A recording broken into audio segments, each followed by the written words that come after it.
Chess ಅನ್ನುವಂಥದ್ದು 8x8 game. ಅದು ಗೋ ಎನ್ನುವಂಥದ್ದು ಅದಕ್ಕಿಂತ ಇನ್ನೂ ಕಾಂಪ್ಲೆಕ್ಸ್ ಆದಂತಹ ಒಂದು ಆಟ. ಸಾಧಾರಣ ಚೆಸ್ಗಿಂತ 6 ಪಟ್ಟು ಕಾಂಪ್ಲೆಕ್ಸ್ ಆದಂತಹ ಆಟ ಅಂತ ಮ್ಯಾಥಮೆಟಿಷಿಯನ್ಸ್ ಹೇಳ್ತಾರೆ. 2016ರಲ್ಲಿ ಏನಾಯ್ತು ಅಂದ್ರೆ ಈ ಗೋನ ವರ್ಲ್ಡ್ ಚಾಂಪಿಯನ್ಶಿಪ್ ಅಲ್ಲಿ ಲೀಸೆ ಡಾಲ್ ಅಂತ ಒಬ್ಬ ಕೊರಿಯಾದ ವರ್ಲ್ಡ್ ಚಾಂಪಿಯನ್ ಇದ್ದ. ಅವನು ಫೈನಲ್ ಬಂದಿದ್ದ. ಫೈನಲ್ ಅಲ್ಲಿ ಅವನ ಎದುರುಗಡೆ ಆಟ ಕುತ್ಕೊಂಡಿದ್ದು ಒಂದು ಕಂಪ್ಯೂಟರ್ ಪ್ರೋಗ್ರಾಮ್. ಆ ಕಂಪ್ಯೂಟರ್ ಪ್ರೋಗ್ರಾಮ್ ಅನ್ನ ಡಿಸೈನ್ ಮಾಡಿದವರು ಡೀಪ್ ಮೈಂಡ್ ಎನ್ನುವಂತ ಒಂದು ಗೂಗಲ್ನ ಸಹಭಾಗಿತ್ವದ ಕಂಪನಿ. ಫಸ್ಟ್ ಗೇಮ್ ಅಲ್ಲಿ 5 ರೌಂಡ್ ಇತ್ತು ಫೈನಲ್ಸ್ ಅಲ್ಲಿ. ಫಸ್ಟ್ ರೌಂಡ್ ಅಲ್ಲಿ ಲೀಸೆ ಡಾಲ್ ವಿನ್ ಆದ. ಸೆಕೆಂಡ್ ರೌಂಡ್ ಅಲ್ಲಿ ಲೀಸೆ ಡಾಲ್ ವಿನ್ ಆದ. ಆಗ ಆರ್ಗನೈಸರ್ಸ್ ಆಡಿಯನ್ಸ್ ಎಲ್ಲ ಹೇಳಿದ್ರಂತೆ, ಇದು ನಾವೆಲ್ಲ ಲೂಡೋ ಸುಮಾರು ಆಡಿದ್ದೇವೆ, ಮೊಬೈಲ್ ಅಲ್ಲಿ ಚೆಸ್ ಆಡಿದ್ದೇವೆ, ಕಂಪ್ಯೂಟರ್ ಅಲ್ಲಿ ಎಐ ಜೊತೆಗೆ. ಸೊ ಎಐ ತುಂಬಾ ಮನುಷ್ಯರನ್ನ ತೋರಿಸುವಷ್ಟೆಲ್ಲ ಪವರ್ಫುಲ್ ಇಲ್ಲ ಅಂತ. 3ನೇ ರೌಂಡ್ ಬಂತು, ಆಲ್ಫಾಗೋ ವಿನ್ ಆಯ್ತು. 4ನೇ ರೌಂಡ್ 5ನೇ ರೌಂಡ್ 3ರಲ್ಲೂ ಕೂಡ ಆಲ್ಫಾಗೋ ಲೀಸೆ ಡಾಲ್ ಅನ್ನು ಸೋಲ್ಸ್ಬಿಡ್ತು. ಬರೀ ಆಡಿಯನ್ಸ್ ಮಾತ್ರ ಅಲ್ಲ, ಇಡೀ ಪ್ರಪಂಚಕ್ಕೆ ಒಂದ್ಸಲ ಡೀಪ್ ಸೀಕ್ ಚೈನಾದವರು ರಿಲೀಸ್ ಮಾಡಿದಾಗ ಹೇಗೆ ಎಐ ವರ್ಲ್ಡ್ ಶೇಕ್ ಆಗಿತ್ತು, ಪ್ರಪಂಚದ ಸುಮಾರು ದೇಶಗಳಿಗೆ ಸ್ವಲ್ಪ ರೀತಿಯಲ್ಲಿ ಭಯ ಹುಟ್ಟುತ್ತಂತೆ ಎಐ ಏನೇನು ಮಾಡಬಹುದು ಅಂತ. ಲೀಸೆ ಡಾಲ್ ಅದರ ನಂತರ ವಾಲಂಟರಿ ರಿಟೈರ್ಮೆಂಟ್ ತಗೊಂಡ ಈ ಟೂರ್ನಮೆಂಟ್ ಗೇಮ್ ಇಂದ. ಇನ್ನು ಮುಂದೆ ಯಾವ ವರ್ಲ್ಡ್ ಚಾಂಪಿಯನ್ ಕೂಡ ಕಂಪ್ಯೂಟರ್ ಪ್ರೋಗ್ರಾಮ್ ಅನ್ನ ಗೆಲ್ಲೋದಿಕ್ಕಾಗೋದಿಲ್ಲ ಅಂತ. 2017ರಲ್ಲಿ ಇನ್ನೊಬ್ಬ ಚೈನಾದ ವರ್ಲ್ಡ್ ಚಾಂಪಿಯನ್, ಅವನ ಹೆಸರು ಕೆಜಿ ಅಂತ, ಅವನು ಫೈನಲ್ಸ್ ಬಂದಿದ್ದ. ಫೈನಲ್ಸ್ ಅಲ್ಲಿ ಮತ್ತೊಂದು ಆಲ್ಫಾಗೋ ಬಂದಿತ್ತು ಕಂಪ್ಯೂಟರ್ ಪ್ರೋಗ್ರಾಮ್ ಅವನ ಎದುರುಗಡೆ ಆಡೋದಕ್ಕೆ. ಆಡಿದ 5 ಮ್ಯಾಚ್ಗಳನ್ನ ಆಲ್ಫಾಗೋ ಕೆಜಿಯನ್ನ ಸೋಲಿಸಿತು. ಸೊ 2 ಸಲ 2 ಕಾನ್ಸಿಕ್ಯೂಟಿವ್ ಟೈಮ್ಸ್ ಆ computer program became a world champion in that tournament. ಅದರ ನಂತರ 2020ರಲ್ಲಿ ಗೂಗಲ್ ಆಲ್ಫಾಗೋ 2.0 ಎನ್ನುವಂತ 2ನೇ ವರ್ಷನ್ ರಿಲೀಸ್ ಮಾಡಿತು. ಅದು ಆಲ್ಫಾಗೋ ಫಸ್ಟ್ ವರ್ಷನ್ ಅನ್ನ 100 ಕಾನ್ಸಿಕ್ಯೂಟಿವ್ ಗೇಮ್ಗಳಲ್ಲಿ ಸೋಲಿಸ್ತಂತೆ. 100 ಗೇಮ್ ಆಡ್ತಿದ್ರು ಫಸ್ಟ್ ವರ್ಷನ್ನಿಗೂ ಸೆಕೆಂಡ್ ವರ್ಷನ್ನಿಗೂ. ಸೆಕೆಂಡ್ ವರ್ಷನ್ ಫಸ್ಟ್ ವರ್ಷನ್ ಅನ್ನ 100 ಗೇಮ್ಗಳಲ್ಲಿ ಸೋಲಿಸ್ತಂತೆ. ಅದರ ಅರ್ಥ ಈ ಕಂಪ್ಯೂಟರ್ ಪ್ರೋಗ್ರಾಮ್ ಎಷ್ಟು ಪವರ್ಫುಲ್ ಇರಬಹುದು ಅಂತ. ಆಲ್ಫಾಗೋನೇ ಪ್ರಪಂಚದ ವರ್ಲ್ಡ್ ಚಾಂಪಿಯನ್ಗಳನ್ನ ಸೋಲಿಸಿ ಬಿಸಾಕಿತ್ತು. 1997ರಲ್ಲಿ ಗ್ಯಾರಿ ಕ್ಯಾಸ್ಪರ್ ಅಂತ ಕೇಳಿದಿರಾ, ಚೆಸ್ ಆಡೋರು, ಚೆಸ್ಸಿನ ವರ್ಲ್ಡ್ ಚಾಂಪಿಯನ್. ಅವರನ್ನ ಒಂದು ಆರ್ಟಿಫಿಷಿಯಲ್ ಇಂಟೆಲಿಜೆನ್ಸ್ ಪ್ರೋಗ್ರಾಮ್ 1997ರಲ್ಲೇ ಸೋಲಿಸಿತ್ತು. Next slide. ಹಾಗಿದ್ರೆ ಈ ಆರ್ಟಿಫಿಷಿಯಲ್ ಇಂಟೆಲಿಜೆನ್ಸ್ ಅನ್ನುವಂಥದ್ದು ತುಂಬಾ ಹೊಸ ಕಾನ್ಸೆಪ್ಟ್ ಏನೂ ಅಲ್ಲ. ನೀವು ರಾಮಾಯಣ, ಮಹಾಭಾರತ ಅಥವಾ ಗ್ರೀಕ್ ನ ಮೈಥಾಲಜಿ, ಒಡಿಸ್ಸಿ ಇವನ್ನೆಲ್ಲ ಓದಿದ್ರೆ ರಾಮಾಯಣದಲ್ಲಿ ಪುಷ್ಪಕ ವಿಮಾನ ಬರುತ್ತೆ ಅಲ್ವಾ? ಪುಷ್ಪಕ ವಿಮಾನ ಇಸ್ ಆಟೋನಾಮಸ್ ವೆಹಿಕಲ್. ಈಗ ಟೆಸ್ಲಾದವರು ಡ್ರೈವರ್ಲೆಸ್ ಕಾರ್ ಅನ್ನೆಲ್ಲ ರಿಲೀಸ್ ಮಾಡ್ತಾ ಇದ್ದಾರಲ್ಲ, ಅದೇ ತರದ ಕಾನ್ಸೆಪ್ಟ್ ಆಗಿನ ಕಾಲದಲ್ಲಿ ಕೂಡ ಇತ್ತು. ಇವನ್ ನಿಮ್ಮ ಗ್ರೀಕ್ ನಲ್ಲಿ ತುಂಬಾ ಈ ತರದ ಸ್ಟೋರೀಸ್ ಬರುತ್ತೆ. ಈಜಿಪ್ಷಿಯನ್ ಮೈಥಾಲಜಿನಲ್ಲಿ artificial intelligence, robotics, self driving car ಇವುಗಳ ಕಥೆ ಎಲ್ಲ ಬರುತ್ತೆ. ಇದರ ಅರ್ಥ ಪುಷ್ಪಕ ವಿಮಾನ ಇತ್ತು ಅಂತಲ್ಲ, ಬಟ್ ಆ ತರದ ಕಾನ್ಸೆಪ್ಟ್ ನಮ್ಮ ಪೂರ್ವಜರಿಗೆ ಸಾವಿರಾರು ವರ್ಷಗಳ ಮೊದಲೇ ಗೊತ್ತಿತ್ತು ಅಂತ. ಯಾವುದೋ ಒಂದು ರೋಬೋಟ್ ಅಥವಾ ಯಾವುದೋ ಒಂದು ಯಂತ್ರಮಾನವ ಮನುಷ್ಯನನ್ನ ಸೋಲಿಸುವಂತಹ, ತಾನೇ ಓಡಬಲ್ಲಂತ ಅಥವಾ ತಾನೇ ಹಾರಬಲ್ಲಂತ ಕಾನ್ಸೆಪ್ಟ್ ಗಳನ್ನ ನಮ್ಮ ಹಿಂದಿನ ಪೂರ್ವಜರು ಆಗಿನ ಕಾಲದಲ್ಲಿ ಇಮ್ಯಾಜಿನ್ ಮಾಡಿದ್ರು. ಅದು ಇತ್ತೀಚೆಗೆ ಜಾರಿಗೆ ಬರ್ತಾ ಇದೆ. ನೀವು ಎಐನ ಹಿಸ್ಟ್ರಿಯನ್ನು ತಗೊಂಡ್ರೆ ಆರ್ಟಿಫಿಷಿಯಲ್ ಇಂಟೆಲಿಜೆನ್ಸ್ ಅನ್ನುವಂತಹ ಶಬ್ದ ಮೊದಲು ಬಳಕೆಗೆ ಬಂದದ್ದು 1956ರಲ್ಲಿ ಡಾರ್ಟ್ ಮೌತ್ ಎನ್ನುವಂತಹ ಒಂದು ಕಾನ್ಫರೆನ್ಸ್. ಅಲ್ಲಿ ಪ್ರಪಂಚದ 10 ದೊಡ್ಡ ದೊಡ್ಡ ಸೈಂಟಿಸ್ಟ್ಗಳೆಲ್ಲ ಸೇರಿ, ಜಾನ್ ಮೆಕಾರ್ತಿ ಇದ್ದ, ಕ್ಲೌಡ್ ಶಾನನ್ ಅಂತ ಇದ್ದ, ಶಾನನ್ ಥಿಯರಮ್ ಅಂತ ಎಲೆಕ್ಟ್ರಾನಿಕ್ಸ್ ನವರು ಕೇಳಿರ್ಬೋದು, ಸುಮಾರು ಒಂದು 10 ಜನ ಸೇರ್ಕೊಂಡು ಎಐ ಅನ್ನುವಂತ ಕಾನ್ಸೆಪ್ಟ್ ಅನ್ನ ಫಸ್ಟ್ ಹುಟ್ಟಾಕಿದ್ರು. ಅದರ ನಂತರ ಆಲನ್ ಟ್ಯೂರಿಂಗ್ ಬಂದ. ಆಲನ್ ಟ್ಯೂರಿಂಗ್ ಇಮಿಟೇಷನ್ ಗೇಮ್ ಅಂತ ಒಂದು ಇಂಗ್ಲಿಷ್ ಸಿನಿಮಾ ಬಂದಿತ್ತು, ಯಾರಾದ್ರೂ ನೋಡಿದಿರಾ? ಇಮಿಟೇಷನ್ ಗೇಮ್ ಅಂತ ನೀವು ಗೂಗಲ್ ಮಾಡಿ ನೋಡಿ, ಇಲ್ಲ ಸಿನಿಮಾ ಡೌನ್ಲೋಡ್ ಮಾಡಿ ನೋಡಿ. 2ನೇ ವಿಶ್ವ ಯುದ್ಧದ ಸಮಯದಲ್ಲಿ ಜರ್ಮನ್ ಅವರು ತುಂಬಾ ಪವರ್ಫುಲ್ ಆದಂತ ಒಂದು ಎನ್ಕ್ರಿಪ್ಷನ್ ಮಷಿನ್ ಅನ್ನ ಇನ್ವೆಂಟ್ ಮಾಡಿದ್ರು. ಅವರು ಜರ್ಮನ್ ಹಿಟ್ಲರ್ ಗೊತ್ತಲ್ಲ ನಿಮ್ಗೆ, ಹಿಟ್ಲರಿನ ಕತೆ. ಅವರು ಅಲ್ಲಿಂದ ನಿಗೂಢ ಸಂದೇಶಗಳನ್ನ ಅವರ ಅಲೈನ್ಸ್ ಗಳಿಗೆ ಕಳಿಸ್ತಾ ಇದ್ರು, ಮಿತ್ರ ದೇಶಗಳಿಗೆ. ಅದನ್ನ ಬ್ರೇಕ್ ಮಾಡೋದಕ್ಕೆ ಯಾವ ಯುರೋಪಿನ ದೇಶಕ್ಕೂ ಸಾಧ್ಯ ಆಗಿರಲಿಲ್ಲ. ಆಗ ಆಲನ್ ಟ್ಯೂರಿಂಗ್ ಮತ್ತು ಅವನ ಸಹಪಾಠಿಗಳು ಮೊದಲ ಬಾರಿ ಆ ಎನಿಗ್ಮಾ ಮಿಷನ್ ಅನ್ನ ಬ್ರೇಕ್ ಮಾಡಿ ಎರಡನೇ ವಿಶ್ವಯುದ್ಧವನ್ನ 2 ವರ್ಷ ಮೊದಲೇ ಮುಗಿಸ್ಕೊಟ್ರು. ಸುಮಾರು ಜನ ಅನ್ಕೊಳ್ತಾರೆ ಎರಡನೇ ವಿಶ್ವಯುದ್ಧ ಮುಗಿದಿದ್ದು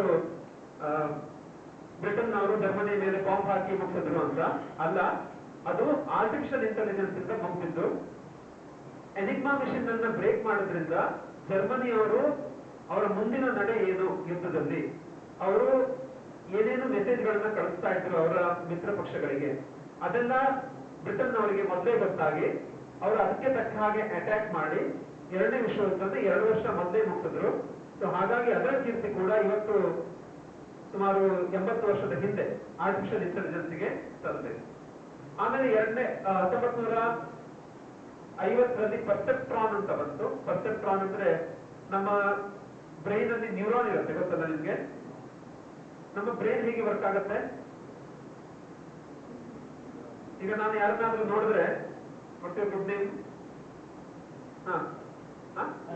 ಕಾರ್ತಿಕ್, ಇನ್ನೊಂದು 6 ತಿಂಗಳು ಬಿಟ್ಟು ನೋಡಿದ್ರೆ I will be able to tell ಅವನ ಹೆಸರು ಕಾರ್ತಿಕ್ ಅಂತ. ಅವನನ್ನು ಐಡೆಂಟಿಫೈ ಮಾಡೋದಕ್ಕೆ ನನ್ನ ಬ್ರೈನ್ ಹೇಗೆ ವರ್ಕ್ ಆಗುತ್ತೆ, ಹೌ ಮೈ ಬ್ರೈನ್ ವರ್ಕ್. ಅರ್ಥ ಆಯ್ತಾ ಪ್ರಶ್ನೆ? ಈಗ ನಾನು ಯಾರನ್ನಾದ್ರೂ ನೋಡ್ತೇನೆ, ಇದು ಇಂಥವ್ರೆ, ಮೇ ಬಿ ನಿಮ್ಮ ಕ್ಲಾಸ್ಮೇಟ್, ನೀವು ಡಿಪ್ಲೊಮಾ ಮುಗಿಸಿ ಎಲ್ಲೋ ಕೆಲಸ ಸೇರ್ಕೊಂಡ್ರಿ ಬೆಂಗಳೂರಿನಲ್ಲಿ, 10 ವರ್ಷದ ನಂತರ ನೀವು ಯಾವನೋ ಒಬ್ಬ ಹಳೆ ಕ್ಲಾಸ್ಮೇಟ್ ಅನ್ನ ಬೆಂಗಳೂರಿನಲ್ಲಿ MG ರೋಡ್ ಅಲ್ಲಿ ಶಾಪಿಂಗ್ ಹೋಗ್ತಾ ಮೀಟ್ ಮಾಡಿದ್ರಿ. ಓ, ಇವನು ನನ್ನ ಕ್ಲಾಸ್ಮೇಟ್, ಇವನ ಹೆಸರು ಇಂಥದ್ದು. ನೀವು ಅವನನ್ನ ಹೇಗೆ ಐಡೆಂಟಿಫೈ ಮಾಡ್ತೀರಿ? ಈ ಸಂದರ್ಭದಲ್ಲಿ ನಿಮ್ಮ ಬ್ರೈನ್ ಹೇಗೆ ವರ್ಕ್ ಆಗುತ್ತೆ? ಈ ಆರ್ಟಿಫಿಷಿಯಲ್ ಇಂಟೆಲಿಜೆನ್ಸ್ ತುಂಬಾ ಸುಲಭವಾಗಿ ಮ್ಯಾಥಮೆಟಿಕಲ್ ಕ್ಯಾಲ್ಕುಲೇಷನ್ಸ್ ಅನ್ನ ಮಾಡುತ್ತೆ, because it is rule based. ತುಂಬಾ ಸುಲಭವಾಗಿ ಚೆಸ್ ಆಡುತ್ತೆ, ಯಾಕಂದ್ರೆ chess is rule based. But ನಾವು ಒಬ್ಬ ವ್ಯಕ್ತಿಯನ್ನ ಹೇಗೆ ಐಡೆಂಟಿಫೈ ಮಾಡ್ತೀವಿ, this is not rule based. ನಾನು ಅದಕ್ಕೆ ಮ್ಯಾಥಮೆಟಿಕಲ್ ಇಕ್ವೇಶನ್ಸ್ ಬರೀಲಿಕ್ಕೆ ಸಾಧ್ಯ ಇಲ್ಲ. ನಾವು ಹೇಗೆ ಐಡೆಂಟಿಫೈ ಮಾಡ್ತೇವೆ? It is through some computation which happens inside our neuron. Neuron ಅನ್ನುವಂತ ಒಂದು ಯೂನಿಟ್ ಇರುತ್ತೆ ನಮ್ಮ ಬ್ರೈನ್ ಅಲ್ಲಿ. ನಾವು ಕಣ್ಣಿಂದ ಏನ್ ನೋಡ್ತೇವಲ್ಲ, ಅದರಲ್ಲಿ 3 ತರದ ಫೀಚರ್ಸ್ ಇರುತ್ತೆ ಯಾವುದೇ ಒಂದು ಆಬ್ಜೆಕ್ಟಿಗೆ. ಒಂದು ಲೋ ಲೆವೆಲ್ ಫೀಚರ್ಸ್, ನಿಮ್ಮ ಮೂಗು, ನಿಮ್ಮ ಬಾಯಿ, ನಿಮ್ಮ ಕಣ್ಣು, ನಿಮ್ಮ colour etcetera. Middle level features ಅಂದ್ರೆ ನೀವು ನಡೆಯುವಂತಹ ಸ್ಟೈಲ್, ನಿಮ್ಮ ಮುಖ, ನಿಮ್ಮ ಕೈ ಕಾಲು, ಇವೆಲ್ಲ ಮಿಡಲ್ ಲೆವೆಲ್ ಫೀಚರ್ಸ್. ನೀವು as a whole object, it is high level feature. ನಮ್ಮ ಬ್ರೈನ್ ಯಾರನ್ನಾದ್ರೂ ಐಡೆಂಟಿಫೈ ಮಾಡೋದು ಹಾಗೆ, ಅವನ ಮೂಗು ಸೊಟ್ಟ ಇತ್ತು, ಇವನ ಕಣ್ಣು ಸ್ವಲ್ಪ ಸಣ್ಣದಿತ್ತು, ಇವನ ಕಿವಿ ದೊಡ್ಡ ಇತ್ತು, ಅದರ ಮೇಲೆಲ್ಲ ನಾವು ಯಾರನ್ನಾದ್ರೂ ಫಸ್ಟ್ ನೆನ್ಪಿಟ್ಕೊಳ್ಳುವಂಥದ್ದು. ಅದ್ರ ಮೇಲೆ we will construct the middle level features. ಅವನ ಮುಖ ಹೇಗಿತ್ತು, ಅವನು ಹೇಗೆ ನಡೀತಾ ಇದ್ದ, ಅವನ ಕೈಕಾಲು ಹೇಗಿತ್ತು, ಆಮೇಲೆ ಅವನ ಇಡೀ ಬಾಡಿಯನ್ನು ನಾವು ವಿಜುವಲೈಸ್ ಮಾಡ್ಕೊಳ್ತೇವೆ. ಈ ನ್ಯೂರಾನ್ ಅನ್ನುವಂಥದ್ದು ಕೂಡ ಸೇಮ್ ಕಾನ್ಸೆಪ್ಟ್ ಅಲ್ಲಿ ವರ್ಕ್ ಆಗುತ್ತೆ. ಸೊ ಇದು ವೆಹಿಕಲ್ ಆಬ್ಜೆಕ್ಟ್ ಅನ್ನು ಐಡೆಂಟಿಫೈ ಮಾಡುವಾಗ 3 ಬೇರೆ ಬೇರೆ ಕ್ಲಸ್ಟರ್ಸ್ ಆಫ್ ಫೀಚರ್ಸ್ ಗೆ ಡಿಫ್ರೆನ್ಶಿಯೇಟ್ ಮಾಡ್ಕೊಳ್ಳುತ್ತೆ. Then it is going to identify. ಅದನ್ನ ಫಸ್ಟ್ ಕಂಡುಹಿಡಿದಿದ್ದು 1960s ಅಲ್ಲಿ. ಆಮೇಲೆ AI ನ ಫಸ್ಟ್ ಗೋಲ್ಡನ್ ಏಜ್ ಅಥವಾ ಕೃತಕ ಬುದ್ಧಿಮತ್ತೆಯ ಮೊದಲ ವಸಂತ ಅಂತ ಕರೀತಾರೆ. AI ನ ಮೇಲೆ ತುಂಬಾ ರಿಸರ್ಚ್ ಆಯಿತು. 1970s ಅಲ್ಲಿ AI ಮಾರ್ಕೆಟ್ ಬಿದ್ದೋಯ್ತು, ಮತ್ತೆ 1990s ಅಲ್ಲಿ ಮತ್ತೊಂದು ಭೂಮಿಗೆ ಬಂತು. ಇದು ಸುಮಾರು ಸಲ ಆಗಿದೆ. ಸೊ ಆ ಒಂದು up and down in AI, ಅದನ್ನ AI ನ ಗೋಲ್ಡನ್ ಪೀರಿಯಡ್, ಮೊದಲ ವಸಂತ, ಮತ್ತು AI ನ ಡಾರ್ಕ್ ಏಜ್ ಅಂತ ಕರೀತಾರೆ. AI ನ ಚಳಿಗಾಲ ಅನ್ಕೊಂಡು. AI ನ ಬಗ್ಗೆ ತುಂಬಾ ರಿಸರ್ಚ್ ಆಗಿ, ಯಾಕಂದ್ರೆ 1950s ಅಲ್ಲಿ ತುಂಬಾ ಜನ ಹೇಳ್ತಾ ಇದ್ರು ರಿಸರ್ಚರ್ಸ್, 10 ವರ್ಷದಲ್ಲಿ ನಾವು ಚೆಸ್ ಆಡುವಂತ AI ನ ತಯಾರು ಮಾಡ್ತೇವೆ, 10 ವರ್ಷದಲ್ಲಿ ಡ್ರೈವರ್ಲೆಸ್ ಕಾರ್ ಅನ್ನ ಮಾಡ್ತೇವೆ, 10 ವರ್ಷದಲ್ಲಿ ಮನುಷ್ಯರನ್ನೆಲ್ಲ ಕೆಲಸದಿಂದ ತೆಗೆದಾಕಿ AI ನ ಎಂಪ್ಲಾಯ್ ಮಾಡ್ಕೊಳ್ತೇವೆ ಅನ್ಕೊಂಡು. ಅದು ಯಾವುದು ಸಾಧ್ಯ ಆಗದೆ ಇದ್ದಾಗ AI ನ ಡಾರ್ಕ್ ಏಜ್ ಸ್ಟಾರ್ಟ್ ಆಗುತ್ತೆ. ಈಗ ನೀವು ಕೆಲವೊಂದು ನ್ಯೂಸ್ ಪೇಪರ್ ರಿಪೋರ್ಟ್ ಅನ್ನ ಓದಿರ್ಬೋದು. ಇಂಥ ಕಂಪನಿಯವರು 100 ಜನರನ್ನ ತೆಗೆದಾಕಿ AI ನ ಇಟ್ಕೊಂಡಿದ್ದಾರೆ ಕೆಲಸ ಮಾಡೋದಕ್ಕೆ, ಅಲ್ವಾ? ಮೊದಲೆಲ್ಲ ಈ ರಸ್ತೆ ಕೆಲಸಕ್ಕೆ 100 ಜನ ಬೇಕಾಗಿದ್ರೆ ಈಗ ಒಂದು ಮೆಷಿನ್ ಅದೇ ಕೆಲಸನ ಅರ್ಧ ದಿವಸದಲ್ಲಿ ಮಾಡುತ್ತೆ, ರೈಟ್? ಸೊ ಈ ತರದ ಕಾನ್ಸೆಪ್ಟ್ ಕಳೆದ 50 ವರ್ಷಗಳಿಂದ ಇದೆ. AI ದಿಂದ ಜನ ಕೆಲಸ ಕಳ್ಕೊಳ್ತಾರೆ, AI ದಿಂದ ಏನೇನೋ ಆಗತ್ತೆ, AI ದಿಂದ ಡ್ರೈವರ್ಗಳೇ ಇರೋಲ್ಲ, ವೆಹಿಕಲ್ ಗಳೆಲ್ಲ ತಾನೇ ರೋಡ್ ಮೇಲೆ ಚಲಿಸುತ್ತೆ ಅನ್ಕೊಂಡು ಆ ತರದ ಕಾನ್ಸೆಪ್ಟ್ 3-4 ಬಾರಿ ಬಂದು ಹೋಗಿವೆ. ಅದೆಲ್ಲ ಯಾವಾಗ ಶುರು ಆಗುತ್ತೆ ಅದನ್ನ ನೀವು call it as AI golden age. ಅದೆಲ್ಲ ಒಂದು 2 ವರ್ಷ ಭೂಮಲ್ಲಿ ಇರುತ್ತೆ. ಮತ್ತೆ ಆಮೇಲೆ ಮಾತುಕತೆ ಬಂದಾಗತ್ತೆ, ಏನ ಮಾರ್ಕೆಟ್ ಕೊಲಾಪ್ಸ್ ಆಗತ್ತೆ, ಮತ್ತೆ ಮೇಲೆ ಹೋಗುತ್ತೆ, ಮತ್ತೆ ಕೆಳಗೆ ಬರುತ್ತೆ. ಇದೆಲ್ಲ ಸ್ಟಾಕ್ ಮಾರ್ಕೆಟ್ ಗೊತ್ತಲ್ಲ ನಿಮ್ಗೆ? ಸ್ಟಾಕ್ ಮಾರ್ಕೆಟ್ ಅಲ್ಲಿ ಬುಲ್ ಮಾರ್ಕೆಟ್, ಬೇರ್ ಮಾರ್ಕೆಟ್. ಸ್ಟಾಕ್ ಮಾರ್ಕೆಟ್ ಮೇಲೆ ಹೋಗಿ ಕೆಳಗೆ ಹೋಗಿ ಅದ ಹಾಗೆ. Next slide.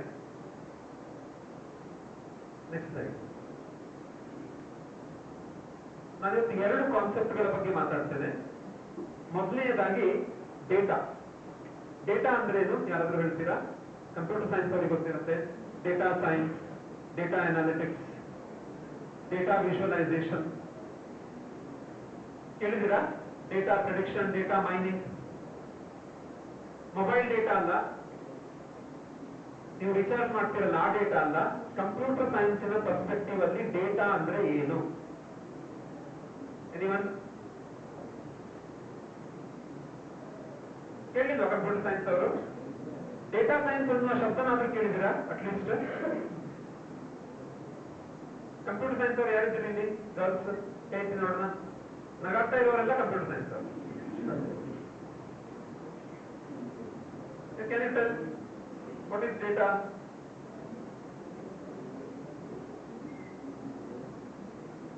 Answer cut ಮಾಡೋದಿಲ್ಲ, you can answer. Yes, what's your good name? Purnima. Good. What do you mean by data? Computer science, huh? Electronics. ಮತ್ತೆ civil. Good. No problem. Computer science? ಎಲ್ಲ civil. Brand change ಮಾಡ್ಕೊಂಡ್ರ ಅಂತ ಪ್ರಶ್ನೆ ಕೇಳಿದ್ರೆ second bench ಯಾರಾದ್ರೂ computer science ಇದ್ದೀರಾ? Computer science civil ಅಷ್ಟೆಲ್ಲ civil students ಇದಾರೆ ಇಲ್ಲಿ. Very good. Good. Is making some effort. Stand up. What's your good name? Omkar. Yes, tell me. Collection of information is data. Good attempt. What is information?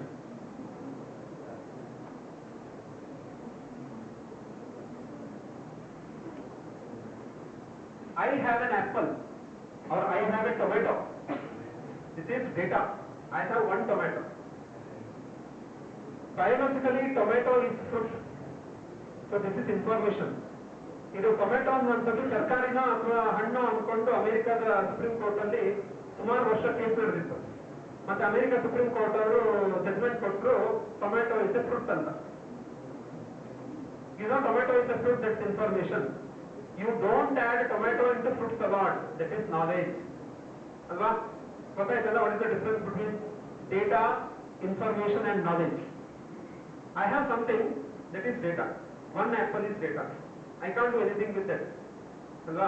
ನನ್ನ ಹತ್ರ 10 chair ಇದೆ, ಅದು 10 chair is at data.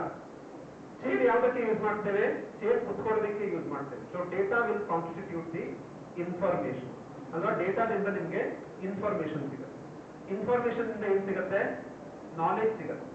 ನಿಮ್ಮ ಹತ್ರ 5 ಪುಸ್ತಕ ಇದೆ, that is data. What is there in book? ನೀವು ಓದಿದ್ರೆ ನಿಮ್ಗೆ ಏನ್ ಬರುತ್ತೆ? You will get information. ಅಲ್ವಾ? So data will be converted to information. So our information in the what you will gain knowledge, right? So data ಅನ್ನುವಂಥದ್ದು knowledge system ಇನ basic building block. ನಾವು ಏನಾದ್ರೂ ಡೇಟಾ ಇರುತ್ತೆ. Next slide.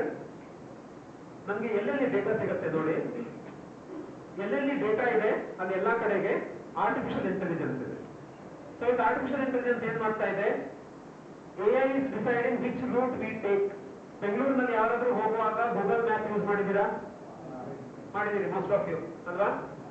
ಯಾವ ರೋಡಲ್ಲಿ ಹೋದ್ರೆ toll ಇರುತ್ತೆ, ಯಾವ ರೋಡಲ್ಲಿ ಹೋದ್ರೆ ಜಾಸ್ತಿ ಟ್ರಾಫಿಕ್ ಇದೆ, ಯಾವ ರೋಡಲ್ಲಿ ಹೋದ್ರೆ ಬೇಗ ತಲುಪಬಹುದು, ಇದೆಲ್ಲ ಇನ್ಫಾರ್ಮೇಶನ್ ಗೂಗಲ್ ಮ್ಯಾಪ್ಗೆ ಹೇಗೆ ಗೊತ್ತಾಯ್ತು?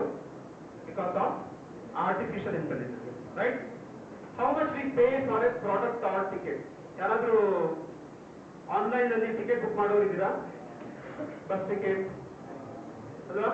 ಅಥವಾ hotel booking, flight ticket, even ಬೆಂಗಳೂರಿಗೆ ಹೋದ್ರೆ ಓಲಾ, ಊಬರ್, ರ್ಯಾಪಿಡೋ, ಅದನ್ನೆಲ್ಲ ನೀವೇನ್ ಮಾಡ್ತೀರಿ? You will book through mobile phone. ಅದರಲ್ಲಿ ಸರ್ಚ್ ಪ್ರೈಸಿಂಗ್ ಅಂತ ಯೂಸ್ ಮಾಡ್ತಾರೆ.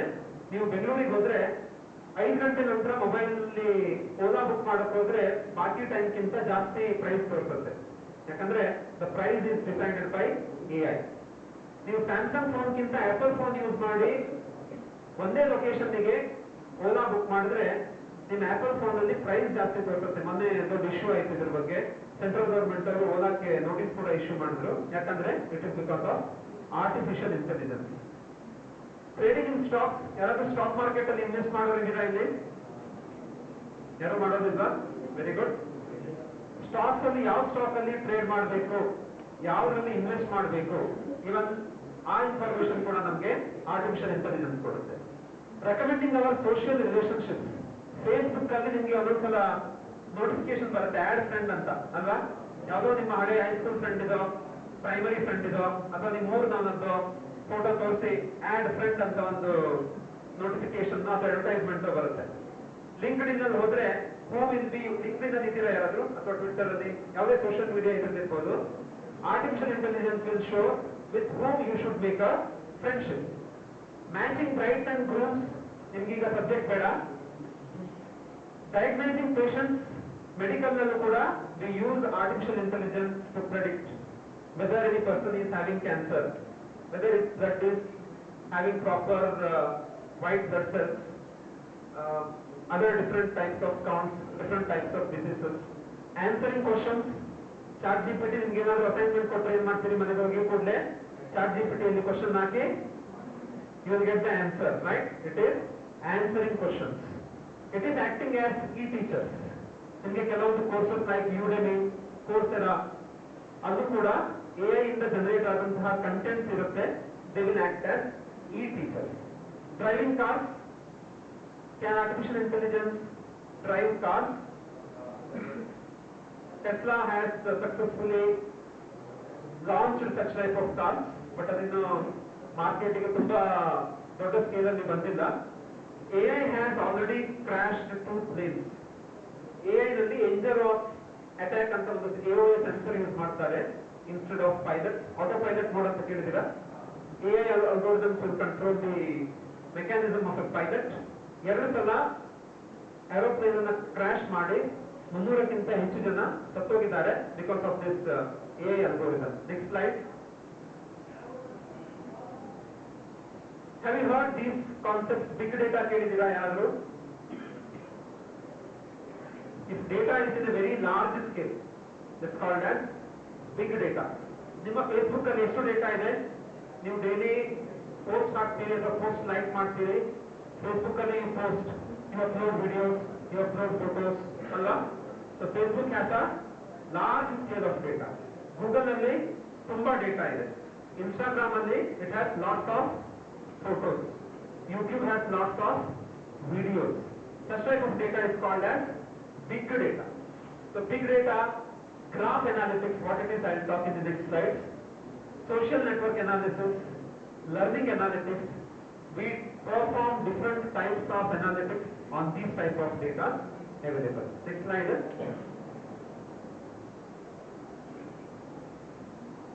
ನಾನು 2-3 ಕೇಸ್ ಸ್ಟಡೀಸ್ ಅನ್ನು ತಗೊಂಡಿದ್ದೇನೆ ಇಲ್ಲಿ. Just to show you what are the practical applications of AI and data science. ನಮ್ಮಲ್ಲಿ ತುಂಬಾ ಡೇಟಾ ಸೆಟ್ಸ್ ಅವೈಲೇಬಲ್ ಇದೆ. If you are doing, you have a vertical called as artificial intelligence, computer science ಅವರು. ನಾನು ನಿಮ್ಗೆ internship ಅಲ್ಲಿ ಅಥವಾ project ಅಲ್ಲಿ, if you want to do a project related to data science or AI, first you need a data. So from where you can download data? You can download data from different websites. What data is available? You have data regarding rainfall, you have data regarding temperature, you have data regarding agriculture, and other data like related to people. You have data sets related to terrorism also, right? All types of data are available online. Next slide. So what I did is, one of our team has developed a small IoT device. IoT ಕೇಳಿದಿರಾ? EC ಅವರು IoT, Internet of Things. It's a small IoT device. ಅದನ್ನ ಈ energy ಮೀಟರ್ಗೆ connect ಮಾಡಿದ್ರೆ, ನಿಮ್ಮ ಮನೆಯಲ್ಲಿರುವಂತ energy ಮೀಟರ್ಗೆ connect ಮಾಡಿದ್ರೆ, it will tell what is the real time power consumption of all the electrical complaints. ನಿಮ್ಮ ಮನೆಯಲ್ಲಿರುವಂತಹ ಎಲೆಕ್ಟ್ರಿಕಲ್ ಎಕ್ವಿಪ್ಮೆಂಟ್ಸ್ ಏನೇನಿದೆ, fan, light, mixer, consumption is 40 watts. ಸಣ್ಣ LED ಬಲ್ಬ್ ಆದ್ರೆ ಇಟ್ ಮೇ ಬಿ 9 ವ್ಯಾಟ್ಸ್ ಅಥವಾ 12 watts, right? So ಆ ತರದ ಒಂದು algorithm ಅನ್ನ ಇಲ್ಲಿ ಹಾಕಿ ಗೋ ಟು ನೆಕ್ಸ್ಟ್ ಸ್ಲೈಡ್. ನಾನೇನು ಐಡೆಂಟಿಫೈ ಮಾಡಿದೆ ಅಂದ್ರೆ ನಮ್ಮನೆಯಲ್ಲಿ ಒಂದು ದಿವಸಕ್ಕೆ ಬಲ್ಬಿಂದ ಎಷ್ಟು ಕರೆಂಟ್ ಖರ್ಚಾಗುತ್ತೆ ಅಥವಾ ಫ್ಯಾನ್ ಇಂದ ಎಷ್ಟು ಕರೆಂಟ್ ಖರ್ಚಾಗುತ್ತೆ. ಸೊ ಇದನ್ನ ಆರ್ಟಿಫಿಷಿಯಲ್ ಇಂಟೆಲಿಜೆನ್ಸ್ ಹಾಕಿ ಪ್ರೆಡಿಕ್ಟ್ ಮಾಡಿದೆ. ಸಪೋರ್ಟ್ ವೆಕ್ಟರ್ ಮಿಷನ್ ಅಂತ ಒಂದು ಎ ಅಲ್ಗೋರಿದಮ್ ಇದೆ.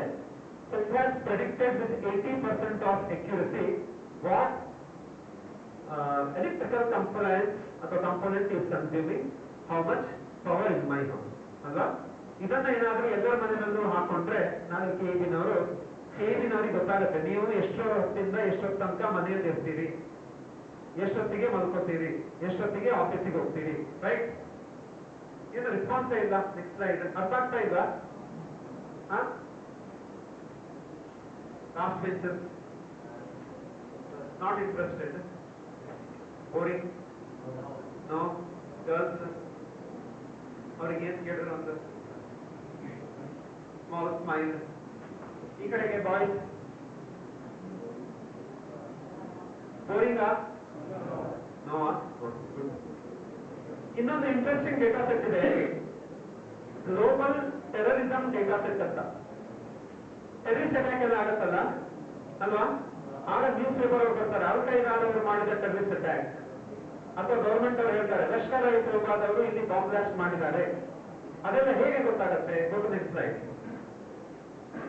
ಗ್ಲೋಬಲ್ ಟೆರರಿಸಂ ಡೇಟಾ ಸೆಟ್ ಅಂತ ಇದೆ. It has few lakh entries of terrorist activities.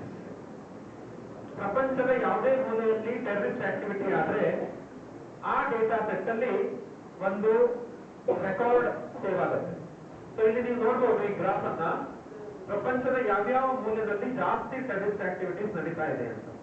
ಇದು ಭಾರತ, ರೆಡ್ ಕಲರ್ ಕಾಣ್ತಾ ಇದೆಯಲ್ಲ, ರೆಡ್ ಕಲರ್ ಇರುವಂತಹ ರೀಜನ್ಸ್ ಅಲ್ಲೆಲ್ಲ ಜಾಸ್ತಿ ಟೆರರಿಸ್ಟ್ ಆಕ್ಟಿವಿಟೀಸ್ ಆಗ್ತಾ ಇದೆ. ಆಫ್ರಿಕಾದ ಕೆಲವು ರೀಜನ್ಸ್ ಅಲ್ಲಿ, ಯುರೋಪ್ ಅಲ್ಲಿ, ಸೌತ್ ಅಮೆರಿಕಾದ ಕೆಲವು ರೀಜನ್ಸ್ ಅಲ್ಲಿ, ಬೇರೆ ಬೇರೆ ಕಡೆ ಅಲ್ವಾ. Next slide. ನಾನೇನ್ ಮಾಡಿದೆ ಅಂದ್ರೆ ಅದಕ್ಕೆ ಒಂದು ಆರ್ಟಿಫಿಷಿಯಲ್ ಇಂಟೆಲಿಜೆನ್ಸ್ ಅಲ್ಗೋರಿದಮ್ ಹಾಕಿದೆ, ಯಾವ ಟೆರರಿಸ್ಟ್ ಆಕ್ಟಿವಿಟಿನ ಯಾರು ಮಾಡ್ತಾ ಇದ್ದಾರೆ ಅಂತ ಕಂಡುಹಿಡಿಯೋದು. ನೆಕ್ಸ್ಟ್ ಸ್ಲೈಡ್ ಹೋಗಿ. Next slide. Go back. ಇದು ನೋಡಿ, ಇದು 1972 ಇಂದ 2020 ತನಕ ಎಷ್ಟು ಟೆರರಿಸ್ಟ್ ಆಕ್ಟಿವಿಟೀಸ್ ಆಗಿದೆ ಭಾರತದಲ್ಲಿ ಅನ್ನುವಂತ ಎಲ್ಲ ಇನ್ಫಾರ್ಮೇಶನ್ ಈ ಡೇಟಾ ಸೆಟ್ ಅಲ್ಲಿ ಇದೆ. You can also see per year how many terrorist activities have happen. 1987-88 ಅಲ್ಲಿ ಜಾಸ್ತಿ ಆಯಿತು, ಆಮೇಲೆ 90s to 2000 ಅಲ್ಲಿ ಟೆರರಿಸ್ಟ್ ಆಕ್ಟಿವಿಟೀಸ್ ಕಡಿಮೆ ಆಯಿತು, 2000 ನಂತರ ಎಕ್ಸ್ಪೋನೆನ್ಷಿಯಲಿ ಜಾಸ್ತಿ ಆಗ್ತಾ ಬಂದಿದೆ. Next slide. ಅದನ್ನ ಏನ್ ಮಾಡಿದೆ ಅಂದ್ರೆ ಈ ಟೆರರಿಸ್ಟ್ ಆಕ್ಟಿವಿಟಿ ಆದ್ರೆ ಅದರಲ್ಲಿ ಬೇರೆ ಬೇರೆ ಪ್ಯಾಟರ್ನ್ಸ್ ಇರುತ್ತೆ. ನಕ್ಸಲ್ಸ್ ಅಂತ ಕೇಳಿದಿರಾ? ಮಾವೋಯಿಸ್ಟ್ ನಕ್ಸಲ್ಸ್ ಅಲ್ವಾ. ನಕ್ಸಲ್ಬಾರಿ ಅನ್ನುವಂಥದ್ದು ಪಶ್ಚಿಮ ಬಂಗಾಳದಲ್ಲಿ ಒಂದು ಹಳ್ಳಿ. ಆ ಹಳ್ಳಿಯಲ್ಲಿ ಈ ಮೂವ್ಮೆಂಟ್ ಹುಟ್ಕೊಂಡದ್ರಿಂದ ಅದನ್ನ ನಕ್ಸಲಿಸಂ ಅಂತ ಕರೀತಾರೆ. ನಕ್ಸಲ್ಸ್ ಎಲ್ಲೆಲ್ಲಿ ಅಟ್ಯಾಕ್ ಮಾಡ್ತಾರೆ ಅದನ್ನೆಲ್ಲ ನಾನು ರೆಡ್ ಕಲರ್ ಅಲ್ಲಿ ಕೋಡ್ ಮಾಡಿದೆ. ಉಲ್ಫಾ ಅಂತ ಒಂದು ಟೆರರಿಸ್ಟ್ ಆರ್ಗನೈಸೇಷನ್ ಇದೆ ಅಸ್ಸಾಂ ಅಲ್ಲಿ, ಕೇಳಿದಿರಾ ಯಾರಾದ್ರೂ? ಕೇಳಿಲ್ಲ ಇರಬೇಕು. ಅದನ್ನೆಲ್ಲ ಗ್ರೀನ್ ಕಲರ್ ಅಲ್ಲಿ ಐ ಕೋಡೆಡ್ ಇಟ್. ಈ ಖಾಲಿಸ್ತಾನಿ ಉಗ್ರರು ಅಂತ ಇತ್ತೀಚೆಗೆ ಪೇಪರ್ ಅಲ್ಲಿ ಭಾರಿ ನ್ಯೂಸ್ ಬರ್ತಾ ಇದೆ, ಅವರನ್ನ I coded in different colour. Lashkar e Taiba ಆಮೇಲೆ LTTE ಅವರನ್ನೆಲ್ಲ I coded in one colour. Hizbul Mujahideen ಬೇರೆ ಬೇರೆ ಟೈಪ್ಸ್ ಆಫ್ ಆರ್ಗನೈಸೇಷನ್ಸ್ ಏನಿದೆ ಅದನ್ನ ಇನ್ನೊಂದು ಕಲರ್ ಅಲ್ಲಿ I coded it. Next slide. So ಏನಾಯ್ತು ನೋಡಿ, ಕಳೆದ 20 ವರ್ಷದಲ್ಲಿ ಭಾರತದ ಯಾವ್ಯಾವ ಸ್ಥಳದಲ್ಲಿ ಟೆರರಿಸ್ಟ್ ಆಕ್ಟಿವಿಟಿ ನಡೆದಿದೆ ಅಂಡ್ ವಿತ್ ವಾಟ್ ಇಂಟೆನ್ಸಿಟಿ. ನೀವು ಈ ಗ್ರಾಫ್ ಅನ್ನು ನೋಡ್ಬಿಟ್ರೆ ಈ ಈಶಾನ್ಯ ಭಾರತ, ಈ ನಾರ್ತ್ ಈಸ್ಟರ್ನ್ ಸ್ಟೇಟ್ ಏನಿದೆ, ಅಸ್ಸಾಂ, ಮೇಘಾಲಯ, ಮಣಿಪುರ, ನಾಗಾಲ್ಯಾಂಡ್, ಅಲ್ಲೆಲ್ಲ ಜಾಸ್ತಿ ಆಕ್ಟಿವಿಟೀಸ್ ನಡೆದಿರೋದು ಈ ಉಲ್ಫಾ ಮತ್ತು ಅದರ ಸಿಸ್ಟರ್ ಆರ್ಗನೈಸೇಷನ್ಸ್ ಇಂದ. ಈಸ್ಟರ್ನ್ ಇಂಡಿಯಾ, ಪೂರ್ವ ಭಾರತ, ಈ ವೆಸ್ಟ್ ಬೆಂಗಾಲ್, ಛತ್ತೀಸ್ಗಢ, ಒರಿಸ್ಸಾ, ಅಲ್ಲೆಲ್ಲ ಜಾಸ್ತಿಯಾಗಿ ನಡೆಯುವಂತ terrorist activities it is because of Naxals. ಅದೇ ನೀವು ಪಂಜಾಬ್ ಈ ಕಡೆ ಬಂದ್ರೆ ಹೆಚ್ಚಿನ ಟೆರರಿಸ್ಟ್ ಆಕ್ಟಿವಿಟೀಸ್ ನಡೆಯೋದು ಖಾಲಿಸ್ತಾನಿ ಟೆರರಿಸ್ಟ್ ಗಳಿಂದ. ಅದೇ ತರ ಜಮ್ಮು ಕಾಶ್ಮೀರಕ್ಕೆ ಹೋಗ್ಬಿಟ್ರೆ ಟೆರರಿಸ್ಟ್ ಆಕ್ಟಿವಿಟಿಗಳು ನಡೆಯುವಂಥದ್ದು ಲಷ್ಕರ್-ಇ-ತೊಯ್ಬಾ, LTTE ಎಕ್ಸೆಟ್ರಾ. ಸೊ ಯಾವ ರೀಜನ್ ನಲ್ಲಿ ಟೆರರಿಸ್ಟ್ ಆಕ್ಟಿವಿಟೀಸ್ ಕಡಿಮೆ ನಡೀತಾ ಇದೆ ನೋಡಿ ಭಾರತದಲ್ಲಿ. ಸಾಧಾರಣ ಈ ಒಂದು ಬೆಲ್ಟ್ ಏನಿದೆ, ರಾಜಸ್ಥಾನದಿಂದ ಸ್ಟಾರ್ಟ್ ಆಗಿ ಗುಜರಾತ್, ಮಹಾರಾಷ್ಟ್ರ, ಕರ್ನಾಟಕ, ಕೇರಳ, ತಮಿಳುನಾಡು, ಈ ಬೆಲ್ಟ್ ಅಲ್ಲಿ ಟೆರರಿಸ್ಟ್ ಆಕ್ಟಿವಿಟೀಸ್ ನಡೆಯೋದು ಭಾರಿ ಕಡಿಮೆ. Go to next slide. ಇದು 2015 ನಂತರ ಎಲ್ಲೆಲ್ಲಿ ಟೆರರಿಸ್ಟ್ ಆಕ್ಟಿವಿಟೀಸ್ ಇಂಡಿಯಾದಲ್ಲಿ ನಡೆದಿದೆ ಅಂತ ನೋಡಿ. Majority of the terror activities after in last 10 years after 2015 they are in eastern India. Eastern India part ಅಲ್ಲಿ ಜಾಸ್ತಿ ಟೆರರಿಸಂ ಇಂದ ಅಫೆಕ್ಟ್ ಆದಂತವ್ರು. ಅದೇ ಜಮ್ಮು ಕಾಶ್ಮೀರಲ್ಲಿ ಅಥವಾ ನಾರ್ತನ್ ಇಂಡಿಯಾದಲ್ಲಿ ಕಡಿಮೆ. ಈಗ ನಾವೆಲ್ಲಾದ್ರೂ ಭಾರತದಲ್ಲಿ ಟೆರರಿಸ್ಟ್ ಆಕ್ಟಿವಿಟಿ ಆಯಿತು ಅಂದ್ರೆ ಏನಂತ ಕೊಡ್ತೇವೆ, it is in Jammu Kashmir. It is actually a wrong perception. Most of the terror activities in India have happened in Eastern India and North East. ಈಶಾನ್ಯ ಮತ್ತು ಪೂರ್ವ ಭಾರತದಲ್ಲಿ ಜಾಸ್ತಿ ನಡೆಯುವಂಥದ್ದು, ಜಮ್ಮು ಕಾಶ್ಮೀರದಲ್ಲಿ ಅಲ್ಲ. Next slide. This is after 2010. ಇಲ್ಲಿ ಕೂಡ ನೋಡಿ, ಜಮ್ಮು ಕಾಶ್ಮೀರದಲ್ಲಿ ನಡೆದಂತಹ ಭಯೋತ್ಪಾದಕ ಕೃತ್ಯಗಳು ತುಂಬಾ ಕಡಿಮೆ when it is compared to Eastern Indian states. Next. This is after 2005. 2007 ನಲ್ಲಿ ಮುಂಬೈನಲ್ಲಿ ಬಾಂಬ್ ಬ್ಲಾಸ್ಟ್ ಆಗಿತ್ತು, ನೆನಪಿಸ್ತಾ ಇರೋದು ಅಲ್ವಾ? ಸೊ ಅದರಿಂದ 2005 ಆನ್ವರ್ಡ್ಸ್ ಇಲ್ಲಿ ಕೂಡ ಕೆಲವು ಆಕ್ಟಿವಿಟೀಸ್ ನಡೆದಿದೆ, ವಿಚ್ ಹ್ಯಾಸ್ ಬೀನ್ ಕ್ಯಾಪ್ಚರ್ಡ್. ಡೆಲ್ಲಿಯಲ್ಲಿ ಯಾವುದೋ ಒಂದು ದರ್ಗಾದಲ್ಲಿ ಎಲ್ಲ ಬಾಂಬ್ ಬ್ಲಾಸ್ಟ್ ಆಗಿತ್ತು 2005 ಅಲ್ಲಿ. So it has record of all such events. Next slide. ಇದು ನೋಡಿ, ಇದು 2000 ನಂತರ. ನೆಕ್ಸ್ಟ್, ಇದು 1990s ನಂತರ ಅಲ್ವಾ? ಸೊ ಭಾರತದಲ್ಲಿ ಹೈಯೆಸ್ಟ್ ಟೆರರಿಸ್ಟ್ ಆಕ್ಟಿವಿಟೀಸ್ ನಡೆಯೋದು ಜಮ್ಮು ಕಾಶ್ಮೀರದಲ್ಲ, ಅದನ್ನ ಹೊರತುಪಡಿಸಿ ಒಂದು 4-5 ಬೇರೆ ರಾಜ್ಯಗಳಲ್ಲಿ. ನೆಕ್ಸ್ಟ್, ಇದಕ್ಕೆ ಏನ್ ಮಾಡಿದೆ ಅಂದ್ರೆ applied artificial intelligence. This algorithm in 4 out of 5 cases. ನಾಳೆ ಎಲ್ಲಾದ್ರೂ ಟೆರರಿಸ್ಟ್ ಆಕ್ಟಿವಿಟಿ ನಡೆದ್ರೆ ಈ ಟೆರರಿಸ್ಟ್ ಆಕ್ಟಿವಿಟಿ ಯಾರ ಕಾರಣದಿಂದ ನಡೀತು, ಅಥವಾ ಎಷ್ಟು ಜನ ಬಾಂಬ್ ಬ್ಲಾಸ್ಟ್ ಅಥವಾ ಏನಾದರೂ ಗನ್ನಿಂದ ಅಟ್ಯಾಕ್ ನಡೀತಾ ಅಥವಾ ಬೇರೆ ತರದ terrorist activities, all these informations can be predicted through artificial intelligence. Government ಹತ್ರ ಇದು ಆಲ್ರೆಡಿ ಇದೆ, data is available in online. You can also build these type of models. Next,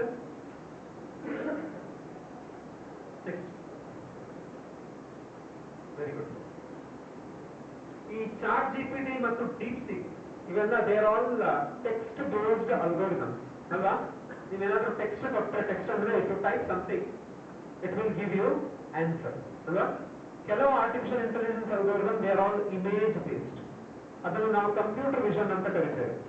ನೀವು ಇಮೇಜ್ ಅನ್ನ ಕೊಟ್ಟರೆ ಈ ಕ್ಯಾಮ್ರಾದಿಂದ to identify your face detection, ನಿಮ್ಮ thumb print ಅನ್ನ ಐಡೆಂಟಿಫೈ ಮಾಡೋದು, ಫಾರೆನ್ಸಿಕ್ ಅಲ್ಲಿ ಯೂಸ್ ಮಾಡೋದು. ಈ ಗೂಗಲ್ ಮ್ಯಾಪ್ ಎಲ್ಲ they use CCTV datas.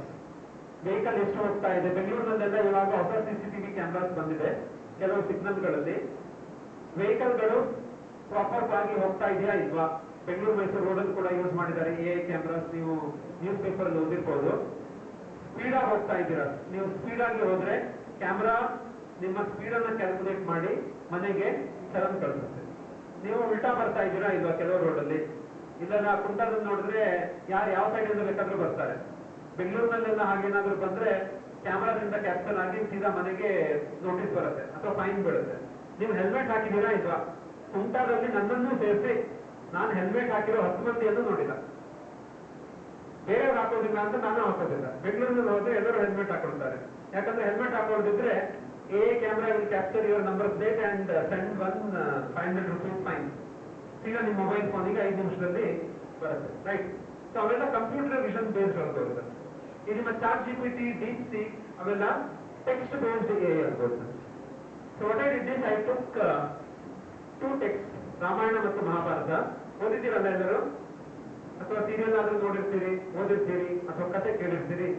Because they were one of the biggest return literature. ಅಂದ್ರೆ ವಾಲ್ಯೂಮ್ ಅನ್ನ ಕಂಪೇರ್ ಮಾಡಿದ್ರೆ ಬೇರೆ ಕಥೆ ಕಾದಂಬರಿಗಳಿಗೆ ರಾಮಾಯಣ ಮಹಾಭಾರತ ಅನ್ನುವಂಥದ್ದು ಭಾರತದ ಅತಿ ದೊಡ್ಡ ಇದು ಲಿಟ್ರೇಚರ್ ಅಂದ್ರೆ ಕಾವ್ಯ, ರೈಟ್? ಮಹಾಭಾರತದ ಇಂಗ್ಲಿಷ್ ಟ್ರಾನ್ಸ್ಲೇಷನ್ ನಲ್ಲಿ ಸುಮಾರು 15,000 ಕಿಲೋಬೈಟ್ಸ್ ಇರುವಂತಹ ಕಾವ್ಯ ಅದು ಇನ್ ಟೆಕ್ಸ್ಟ್ ಫಾರ್ಮ್ಯಾಟ್. ಸುಮಾರು 28 ಲಕ್ಷ ಶಬ್ದಗಳಿವೆ ಅದರಲ್ಲಿ. ಸುಮಾರು 1,18,000 ವಾಕ್ಯಗಳಿವೆ. 18 ಮಹಾಭಾರತ 18 ಪರ್ವಗಳು ಅಥವಾ 18 ಚಾಪ್ಟರ್ಸ್ ಇದೆ. ಸುಮಾರು 210 ಕ್ಯಾರೆಕ್ಟರ್ಸ್ ಅಥವಾ ಪಾತ್ರಗಳು ಮಹಾಭಾರತದಲ್ಲಿ ಬರ್ತವೆ. ಸೊ ಅದನ್ನು ಇಟ್ಕೊಂಡು ನಾನೊಂದು ಸಣ್ಣ ಅನಾಲಿಸಿಸ್ ಮಾಡಿದೆ. ನೆಕ್ಸ್ಟ್ ಹೋಗಿ ರಾಮಾಯಣ ಮತ್ತು ಮಹಾಭಾರತದಲ್ಲಿ ಇದು ಮಹಾಭಾರತದ್ದು ನೋಡಿ, ಇದು ಗ್ರಾಫ್ ಅನಾಲಿಸಿಸ್ ಅಂತ. ಏನಲ್ಲಿ ಗ್ರಾಫ್ ಅನಾಲಿಟಿಕ್ಸ್ ಅನ್ನ ಯೂಸ್ ಮಾಡಿ I found out what is the connection between different characters. ಬೇರೆ ಬೇರೆ ಪಾತ್ರಗಳಿಗೆ ಇರುವಂತಹ ಕನೆಕ್ಷನ್ ಏನು ಮಹಾಭಾರತದಲ್ಲಿ, ಪಾತ್ರಗಳ ಪ್ರಾಮುಖ್ಯತೆ ಏನು, because of this graph theory. ನೀವು ಈ ಗ್ರಾಫಿನ ಮಧ್ಯದಲ್ಲಿ ಬಂದ ಹಾಗೆ ಎ will tell whether the character is more important or less important. ಈ ಮಧ್ಯದಲ್ಲಿರುವಂತಹ ಕ್ಯಾರೆಕ್ಟರ್ಸ್ ಯುಧಿಷ್ಠಿರ, ಭೀಮ, ಕೃಷ್ಣ, ಅರ್ಜುನ, ದ್ರೋಣ ಇವರೆಲ್ಲ ಮೋಸ್ಟ್ ಇಂಪಾರ್ಟೆಂಟ್ ಕ್ಯಾರೆಕ್ಟರ್ಸ್. ಕಡಿಮೆ ಇಂಪಾರ್ಟೆಂಟ್ ಇರುವಂತಹ ಕ್ಯಾರೆಕ್ಟರ್ಸ್ ಅನ್ನ ಎ ಏನ್ ಮಾಡಿದೆ, it has sent to outside. ಶಲ್ಯ,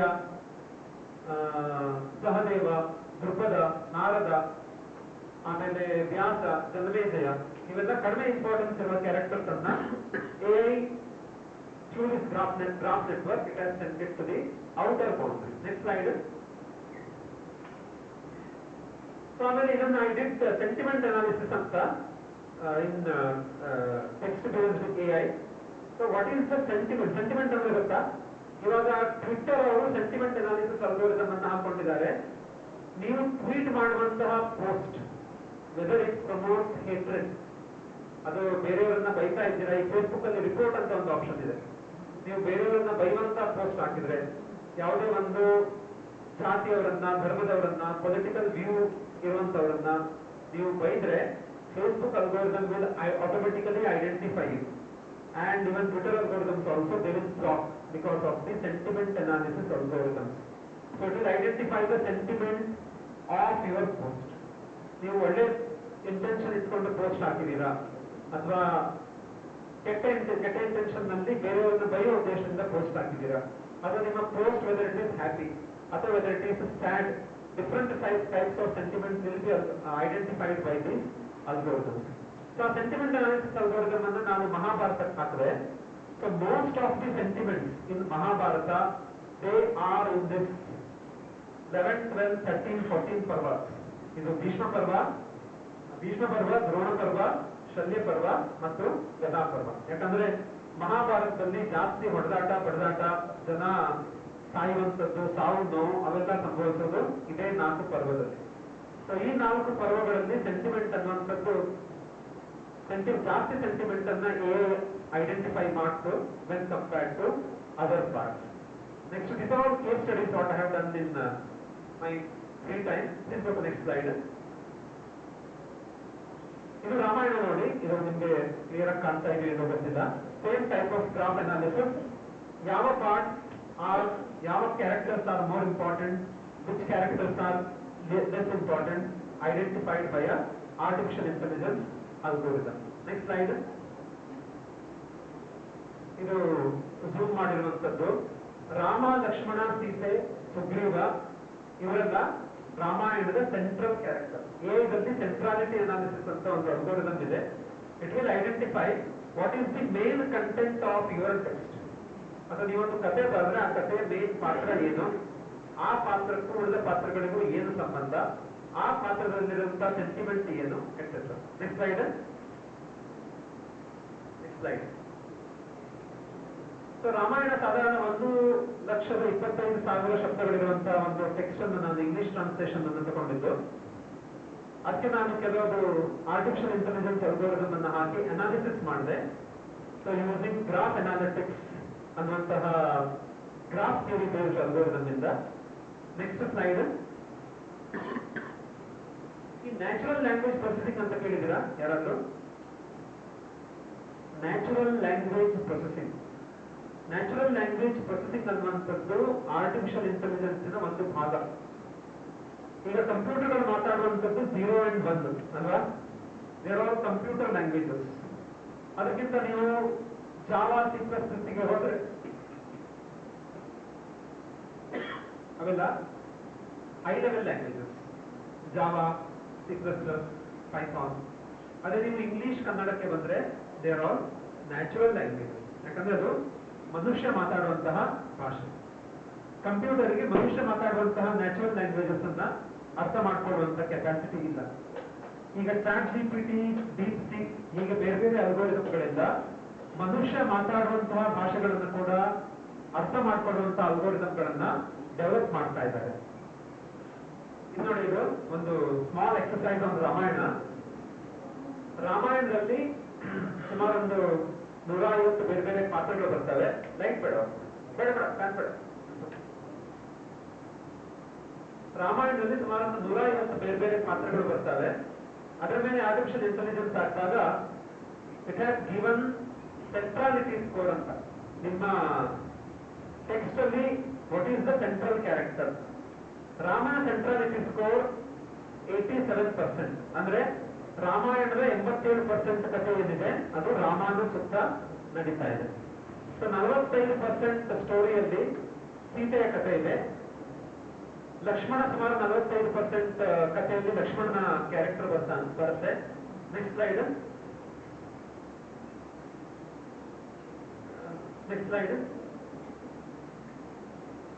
ನೋಡಿ, ಇದು ದಿಸ್ ಅಗೇನ್ ಬಿಟ್ವೀನ್ ಸೆಂಟ್ರಾಲಿಟಿ ಅಂತ.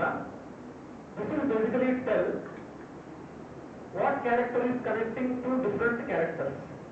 ಈಗ ರಾಮ ಇನ್ನೊಂಥವನ ಸೆಂಟ್ರಾಲಿಟಿ ಸ್ಕೋರ್ ಇಸ್ 60%.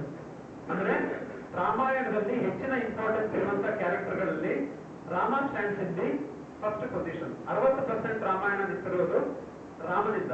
ಅದೇ ಹನುಮಂತನ ಮೇಲೆ 15% ಸ್ಟೋರಿ, ಸೀತೆ ಮೇಲೆ 6% ಸ್ಟೋರಿ. Next slide. ಈಗಿನ ಮಕ್ಕಳಿಗೆ ರಾಮಾಯಣ ಮಹಾಭಾರತ ಅಷ್ಟು ಇಂಟ್ರೆಸ್ಟ್ ಇಲ್ಲ, ಹಾಗಾಗಿ it is might be boring. I skip this. Next slide. Next, ಈ ಸ್ವಲ್ಪ ನನ್ನ ಹಾಗೆ ಏಜ್ ಆಗಿರೋರಿಗೆ ಹೇಳಿದ್ರೆ ಇನ್ನೂ ಸ್ವಲ್ಪ ಇಂಟ್ರೆಸ್ಟ್ ಇರುತ್ತೆ. Next slide. Next. Okay, now I come to the second part. What do you mean by intelligence? Intelligence ಅಂದ್ರೆ ಏನು? This is a question. Can you answer? What your good name? Girish will answer. What do you mean by intelligence? Yes, stand up.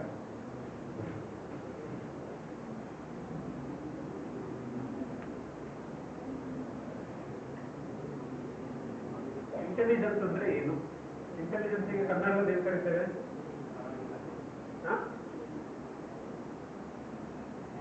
Talent intelligence. ಕನ್ನಡದಲ್ಲಿ intelligence ಅಂದ್ರೆ ಏನು? ಬುದ್ಧಿವಂತಿಕೆ. Okay, what do you mean by intelligence? Karthik ಅಲ್ಲ? Sorry, Girish is intelligent ಅಂದ್ರೆ ಅದರ ಅರ್ಥ ಏನು?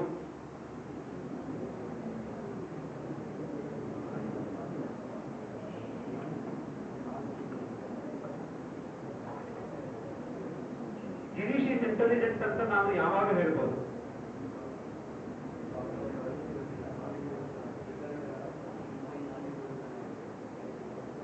Girish is knowledgeable. Okay, good. ಬರೀ ನಾಲೆಜ್ ಇದ್ರೆ ಇಂಟೆಲಿಜೆಂಟಾ? ನನ್ನ ಹತ್ರ ನಾಲೆಜ್ ಇದೆ, ನಾನು ಯೂಸೇ ಮಾಡ್ಕೊಳ್ಳೋದಿಲ್ಲ. Am I intelligent? You have to solve a problem. Very good. You have Omkara ಅಲ್ಲ? Omkara is giving one more good answer. You have to solve a problem. If you have to solve a problem, what should you do? You have knowledge, you are solving problem in between. ಅದೆರಡರ ಮಧ್ಯ ಸುಮ್ಮನೆ problem solve ಮಾಡ್ಬೋದಾ? ನಾನು ನಿಮ್ಗೆ ಏನೋ ಒಂದು theorem ಕೊಟ್ಟೆ, base theorem ಅನ್ನ ಸಾಲ್ವ್ ಮಾಡ್ಕೊಡಿ ಅಂತ. ಏನ್ ಮಾಡ್ಬೇಕು ನೀವು? You have to think. ನಿಮಗೆ ಆಲೋಚನಾ ಶಕ್ತಿ ಇರಬೇಕು. ಆ ಆಲೋಚನಾ ಶಕ್ತಿಯನ್ನು ಉಪಯೋಗಿಸ್ಕೊಂಡು you should have problem solving skills. ನಿಮ್ಗೆ ಏನಾದರೂ ಒಂದು ಸಮಸ್ಯೆಯನ್ನ ಕೊಟ್ರೆ, ನೆಕ್ಸ್ಟ್, ಈ ಎ ಅನ್ನುವಂಥದ್ದು ಹುಟ್ಕೊಂಡಿದ್ದು to make computing machines smarter. ಈ ನಾರ್ಮಲ್ ಕಂಪ್ಯೂಟರ್ ಮಿಷನ್ಸ್ ಏನಿವೆ ಅಥವಾ ನಿಮ್ಮ ಮಿಷನ್ಸ್ ಅಂದ್ರೆ ಯಾವುದೇ ತರದ ಯಂತ್ರಗಳು, ಅವುಗಳನ್ನ ಇನ್ನೂ ಹೆಚ್ಚು ಸ್ಮಾರ್ಟ್ ಮಾಡೋದು ಹೇಗೆ, ಅವುಗಳಿಗೆ ಆಲೋಚನಾ ಶಕ್ತಿ ಬರೆಸೋದು ಹೇಗೆ, ಅವುಗಳಿಂದ ಜಾಸ್ತಿ ಕೆಲಸ ಮಾಡ್ಕೊಳ್ಳುವಂಥದ್ದು ಹೇಗೆ. ಸೊ ಈ ಬೇಸಿಸ್ ಮೇಲೆನೆ ಎಐ ಅನ್ನ ಇನ್ವೆಂಟ್ ಮಾಡಿದ್ದು. ಸೆಕೆಂಡ್ ಟಾರ್ಗೆಟ್ ವಾಸ್ ಅಥವಾ second goal was to give them human like intelligent abilities. ಮನುಷ್ಯನ ಹಾಗೆ ಆಲೋಚನೆ ಮಾಡೋದನ್ನ ಮಿಷನ್ ಗಳಿಗೆ ಕಲಿಸೋದು ಹೇಗೆ. This was the second goal of AI. Third goal of AI is enabling them to learn. Learn ಅಂದ್ರೆ ಓದಿ ಅರ್ಥ ಮಾಡ್ಕೊಳ್ಳುವಂಥದ್ದು ಹೇಗೆ. ಬರೀ ಓದಿ ಅಲ್ಲ, ನೋಡಿ ಕೂಡ ಇರ್ಬೋದು ಅಥವಾ ಕಲಿತು ಕೂಡ ಇರ್ಬೋದು. ಈಗ ನಾವು ಸಣ್ಣ ಮಕ್ಕಳಿದ್ದಾಗ ನಮ್ಗೆ ಆಯಿ ಎಲ್ಲ ಬರ್ತಾ ಇರ್ಲಿಲ್ಲ. ನಮ್ಮ ಪೇರೆಂಟ್ಸ್ ಏನ್ ಮಾಡ್ತಿದ್ರು, ಒಂದು ಪಾಟಿ ಬರೆದು ಪಾಟಿ ಕಟ್ಟಿಯಲ್ಲಿ ಆಯಿ ಅಥವಾ ABCD ಬರೆದು ಏನ್ ಮಾಡ್ತಾ ಇದ್ರು, ಅದ್ರ ಮೇಲೆ ತಿದ್ಲಿಕ್ಕೆ ಕೇಳ್ತಾ ಇದ್ರು ಅಲ್ವಾ.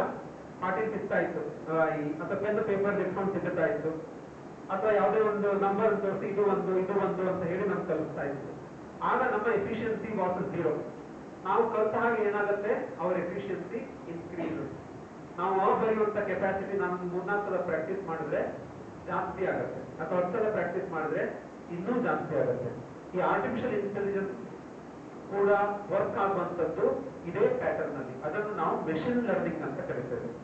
ಮೆಷಿನ್ ಲರ್ನಿಂಗ್ ಅಂದ್ರೆ ಯಾವುದೇ ಒಂದು ಮೆಷಿನ್ನಿಗೆ ಅದರ ಕಲಿಯುವಂತಹ ಎಬಿಲಿಟಿ ಏನಿದೆ ಓವರ್ ದ ಟೈಮ್ ಜಾಸ್ತಿ ಆದ್ರೆ it is termed as machine learning.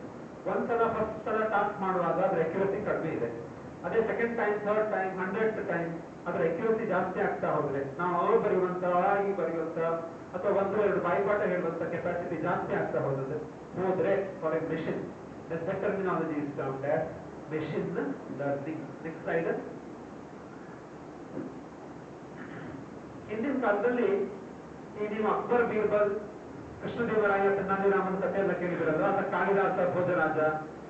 ಈ ರಾಜನಿಗೆ ಏನಾದ್ರೂ ಒಂದು ಡೌಟ್ ಬರ್ತಾ ಇತ್ತು ಅಥವಾ ಏನಾದ್ರೂ ಒಂದು ಪ್ರಾಬ್ಲಮ್ ಬರ್ತಾ ಇತ್ತು, ಅವನೇನ್ ಮಾಡ್ತಿದ್ದ, ಆಸ್ಥಾನದಲ್ಲಿ ಪಂಡಿತರು ಅಂತ ಇರ್ತಾ ಇದ್ರು ಅಥವಾ ಮಂತ್ರಿಗಳು ಇರ್ತಾ ಇದ್ರು. ಆ ಮಂತ್ರಿಗಳ ಹತ್ರ ಒಂದು ಸಮಸ್ಯೆಯನ್ನು ಕೇಳ್ತಾ ಇತ್ತು. ಆ ಮಂತ್ರಿಗಳು ಸಮಸ್ಯೆಯನ್ನ ಬಗೆಹರಿಸ್ತಾ ಇದ್ರು ಅಥವಾ ಉತ್ತರ ಕೊಡ್ತಾ ಇದ್ರು. ಬೀರ್ಬಲ್ ಉತ್ತರ ಕೊಡ್ತಾ ಇದ್ದ, ತೆನಾಲಿರಾಮ ಉತ್ತರ ಕೊಡ್ತಾ ಇದ್ದ. ಅದಕ್ಕೆ ವರ್ಷದ ಫೇಮಸ್ ಆಗಿದೆ. Next slide. ಬಟ್ ಈಗ ಏನಾಗಿದೆ, ನಮ್ಗೆ ಏನಾದ್ರೂ ಒಂದು ಸಮಸ್ಯೆ ಬಂದ್ರೆ ನಾವು ಯಾರ ಹತ್ರ ಕೇಳ್ತೇವೆ, we will ask Google. So ಈಗ ತೆನಾಲಿರಾಮ, ಬೀರ್ಬಲ್ ಎಲ್ಲ ಯಾಕಿಲ್ಲ ಅಂದ್ರೆ ವಿ ಹ್ಯಾವ್ ಗೂಗಲ್. ನಾವು ದೇವಸ್ಥಾನಕ್ಕೆ ಹೋದ್ರೆ ತಪ್ಪಲಿ ಕಳೆದೋದ್ರು ವಿ ವಿಲ್ ಆಸ್ಕ್ ಗೂಗಲ್. ನಾವು ಎಕ್ಸಾಮ್ ಕಾಲೇಜಲ್ಲಿ ಅಸೈನ್ಮೆಂಟ್ ಕೊಟ್ಟರು ನಾವು ಯಾರ ಹತ್ರ ಕೇಳ್ತೇವೆ, ಫಸ್ಟ್ ಹೋಗಿ ವಿ ಡೋಂಟ್ ಆಸ್ಕ್ ಟೀಚರ್ಸ್ ನನ್ಗೆ ಇದ್ರ ಮೇಲೆ ಡೌಟ್ ಇದೆ ಅಂತ, we will ask Google, because we think that Google is more intelligent than the human being. Next slide. ಕಳೆದ 50 ವರ್ಷದಲ್ಲಿ ಆರ್ಟಿಫಿಷಿಯಲ್ ಇಂಟೆಲಿಜೆನ್ಸ್ ಏನೇನು ಮಾಡಿದೆ. Next slide. This is bit complicated, I skip this. Next. Okay. ಈ ನಿಮ್ಮ artificial intelligence ಅಲ್ಲಿ machine learning ಅಂತ ಬರುತ್ತೆ, deep learning ಅಂತ ಬರುತ್ತೆ, ಕಂಪ್ಯೂಟರ್ ವಿಷನ್ ಅಂತ ಬರುತ್ತೆ, ನ್ಯಾಚುರಲ್ ಲ್ಯಾಂಗ್ವೇಜ್ ಪ್ರೊಸೆಸಿಂಗ್ ಅಂತ ಬರುತ್ತೆ. There are different types of algorithms. After a progress of 50 or 60 years in AI, what AI has done lot of things which you yourself is not aware of. ನಾನು ಬೆಳಗ್ಗಿಂದ ಹಿಡಿದು ರಾತ್ರಿ ತನಕ ನಾನು ಏನೇನು ಮಾಡ್ತೇನೆ ಎಲ್ಲದೂ ಕೂಡ controlled by mobile users, most probably controlled by the artificial intelligence algorithms, right? So AI has done a lot of things in last 50 years, but its effort is to make machines more smarter and more efficient in solving problems. ಮೊದಲೆಲ್ಲ 10 ಜನ ಬೇಕಾಗುವಂಥದ್ದು, even if you go to software industry ಆದ್ರು or if you man power, ನಮ್ಗೆ ಈ JCB ಎಲ್ಲ ಬರೋದಕ್ಕಿಂತ ಮೊದಲು 10 ಮಂದಿ ಬೇಕಾಗಿತ್ತು ಹೊಂಡ ತೊಡೋದಕ್ಕೆ. ಈಗ JCB ಅರ್ಧ ತಾಸಲ್ಲ ಕೆಲಸ ಮಾಡ್ತಾ ಇದೆ. ಸಾಫ್ಟ್ವೇರ್ ಇಂಡಸ್ಟ್ರಿಗೆ ಹೋದ್ರೆ 10 ಜನ ಸಾಫ್ಟ್ವೇರ್ ಇಂಜಿನಿಯರ್ಸ್ ಕೋಡ್ ಮಾಡುವಂತದ್ದು ಈಗ ChatGPT ಒಂದೇ ಅರ್ಧ ಗಂಟೆಯಲ್ಲಿ ಕೋಡ್ ಮಾಡ್ತಾ ಇದೆ. So machines are becoming more and more smarter day to day, right?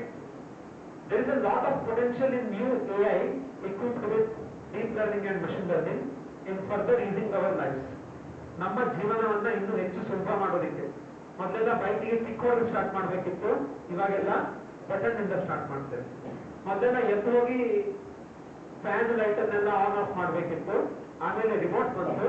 ಈಗೆಲ್ಲ ನಾವು Alexa switch on the fan. ಮೊದಲೆಲ್ಲ ನಾವು ಕ್ಯಾಸೆಟ್ ಹಾಕಿ ಕ್ಯಾಸೆಟ್ ಅನ್ನ ತಿರುಗಿಸಿ ಪದ್ಯ ಕೇಳಬೇಕಿತ್ತು. ಇವೆಲ್ಲ ಅಲೆಕ್ಸಾ ಪ್ಲೇ ದಿಸ್ ಸಾಂಗ್ ಅಲ್ವಾ. ನಮ್ಮ ಜೀವನ ಏನಾಗ್ತಾ ಇದೆ, more and more it is becoming easier because of Alexa. Alexa is one more example of natural language processing. ಯಾರಾದ್ರೂ ಯೂಸ್ ಮಾಡ್ತೀರಾ ಅಲೆಕ್ಸಾ ಅನ್ನ ಮನೆಯಲ್ಲಿ? Alexa play song. ನನ್ನ ಫ್ರೆಂಡ್ ಒಬ್ಬ ಇದ್ದ, ಅವನು ಹೋಟೆಲ್ಗೆ ಹೋದಾಗ ಅಲೆಕ್ಸಾ 2 ಮಸಾಲೆ ದೋಸೆ ಅಂತಿದ್ದ. ಯಾರು ಯೂಸ್ ಮಾಡಿದ್ರು ಅಲೆಕ್ಸಾ ಅನ್ನ? ಕೇಳಿದ್ರೆ at least? Very good. So reducing our dependence on unreliable and expensive human resources. Human resource is very expensive ಅಲ್ವಾ. ಅದನ್ನ ಕಡಿಮೆ ಮಾಡೋದಕ್ಕೆ AI is helping us. Next slide. Actually ಇಷ್ಟೆಲ್ಲ AI ಡೆವಲಪ್ ಆದ್ರೂ there is a skepticism that whether machines can in fact made intelligent is rarely seen today. Machines ನಿಜವಾಗ್ಲೂ intelligent ಹೌದಾ ಅಲ್ವಾ ಅನ್ನೋದಕ್ಕೆ ಟ್ಯೂರಿಂಗ್ ಟೆಸ್ಟ್ ಅನ್ನ ಇಂಟ್ರೊಡ್ಯೂಸ್ ಮಾಡಿದ್ದಾರೆ to judge whether the machine is intelligent or not. ಆ Turing test ಗೆ ಸಂವಾದಿಯಾಗಿ there is a philosophy called as Searle's Chinese room principle. Next slide. ಇದೊಂದು ತುಂಬಾ ಇಂಟ್ರೆಸ್ಟಿಂಗ್ ಚೈನೀಸ್ ರೂಮ್ ಪ್ರಿನ್ಸಿಪಲ್ ಅಂತ. ಇದು ಫಿಲಾಸಫಿಯಲ್ಲಿ ಬರುವಂತದ್ದು. ತತ್ವಶಾಸ್ತ್ರದಲ್ಲಿ ಒಂದು ಕೋಣೆ ಇದೆ, ಮುಚ್ಚಿದ ಕೋಣೆ, ಕಿಟಕಿ ಬಾಗಿಲನ್ನು ಹಾಕೊಂಡಿದೆ. ಆ ಕೋಣೆಯಲ್ಲಿ ಕೂತವನಿಗೆ ಹತ್ರ ದೊಡ್ಡ ಲೈಬ್ರರಿ ಇದೆ. He has books of all languages, all topics, everything. ಕೋಣೆ ಹೊರಗಡೆ ಒಬ್ಬ ಚೈನೀಸ್ ನಿಂತ್ಕೊಂಡಿದ್ದಾನೆ. ಸೊ ಅವನಿಗೆ ಯಾವುದೋ ಒಂದು ಪ್ರಶ್ನೆಗೆ ಉತ್ತರ ಬೇಕು. ಇದು ಅರ್ಥ ಮಾಡ್ಕೊಳ್ಳಿ, you can understand AI in a better way. So ಹೊರಗಡೆ ಒಬ್ಬ ಮನುಷ್ಯ ಕೂತಿದ್ದಾನೆ. He has a question in Chinese. ಅವನೇನ್ ಮಾಡ್ತಾನೆ ಅಂದ್ರೆ ಒಂದು ಹಾಳೆ ಮೇಲೆ ಚೈನೀಸ್ ಅಲ್ಲಿ ಕ್ವಶನ್ ಅನ್ನ ಬರೆದು he will throw inside the room. ಆ ರೂಮಿಗೆ ಒಂದು ಸಣ್ಣ ಕಿಂಡಿ ಇದೆ. ಇದೊಂದು ರೂಮ್, ಒಳಗಡೆ ಒಬ್ಬ ಮನುಷ್ಯ ಇದ್ದಾನೆ. He has access to all the books in the world. ಪ್ರಪಂಚದಲ್ಲಿ ಎಷ್ಟು ಪುಸ್ತಕಗಳಿವೆ ಆ ಎಲ್ಲಾ ಪುಸ್ತಕನೂ ಅವನ ಹತ್ರ ಇದೆ. ಆ ಮನುಷ್ಯ ಏನ್ ಮಾಡ್ತಾನೆ, ಆ ಚೀಟಿ ನೋಡ್ತಾನೆ. ಚೈನೀಸ್ ಅಲ್ಲಿ ಏನೋ ಬರ್ಕೊಂಡಿದೆ. He don't know to read Chinese, but he has translation books. ಅವನ ಹತ್ರ ನಿಘಂಟು ಇದೆ. ನಿಘಂಟು ಅಂದ್ರೆ ಡಿಕ್ಷನರಿ. ಟ್ರಾನ್ಸ್ಲೇಷನ್ ಬುಕ್ಸ್ ಇದೆ. ರೀಡ್ ಚೈನೀಸ್ ಇನ್ 30 days ಪುಸ್ತಕ ಇದೆ. ಸೊ ಅವನೇನ್ ಮಾಡ್ತಾನೆ, ಆ ಚೈನೀಸ್ ಸೆಂಟೆನ್ಸ್ ಅನ್ನ ಇಂಗ್ಲಿಷ್ಗೋ ಕನ್ನಡಕ್ಕೋ ಟ್ರಾನ್ಸ್ಲೇಟ್ ಮಾಡ್ಕೊಳ್ತಾನೆ. ಆ ಪ್ರಶ್ನೆಗೆ ಉತ್ತರ ಮಾಡ್ಬೇಕಲ್ಲ, ಅವನ ಹತ್ರ ಎಲ್ಲಾ ತರದ ಪುಸ್ತಕ ಇದೆ. ಅವನಿಗೆ ಯಾವ ಪುಸ್ತಕದಲ್ಲಿ ಯಾವ ಟಾಪಿಕ್ ಇದೆ ಅಂತ ಗೊತ್ತಿದೆ. So what he does is, he will open that particular book, he will note down the answer ಅನ್ನ ಅದೇ ಹಾಳೆಯಲ್ಲಿ ಬರೆದು ಪುನಃ ಕಿಟಕಿಯಿಂದ ಅಥವಾ ಕಿಂಡಿಯಿಂದ ಹೊರಗಡೆ ಬಿಸಾಕ್ತಾನೆ. ಆಗ ಹೊರಗಡೆ ಇದ್ದವನು ಅನ್ಕೊಂಡ, ಓ ಹೊರಗಡೆ ಇದ್ದವನು ಭಾರಿ ಬುದ್ಧಿವಂತ ಅಲ್ವಾ. ಹೊರಗಡೆ ಇದ್ದ ಒಂದು ಎಕ್ಸ್ಪ್ರೆಷನ್ ಹೇಗಿರುತ್ತೆ, ಹೊರಗಡೆ ಇರೋದು ಯಾವುದೋ ಒಬ್ಬ ಚೈನೀಸ್ ಪಂಡಿತ, ಅವನಿಗೆ ಚೈನಾದ ಎಲ್ಲಾ ಕಾನ್ಸೆಪ್ಟ್ಸ್ ಗೊತ್ತಿದೆ. ನಾನೇನೋ ಒಂದು ಕ್ವಶನ್ ಕೇಳಿದೆ ಚೈನೀಸ್ ಅಲ್ಲಿ, ಅವನು ಉತ್ತರ ಕೊಟ್ಟ. So he is very very big intelligent. ಇವನ ಪರ್ಸೆಪ್ಷನ್ ಏನು, ಒಳಗಡೆ ಕೂತವನು ದೊಡ್ಡ ಇಂಟೆಲಿಜೆಂಟ್ ಅಂತ. Is he really intelligent? Is he really intelligent?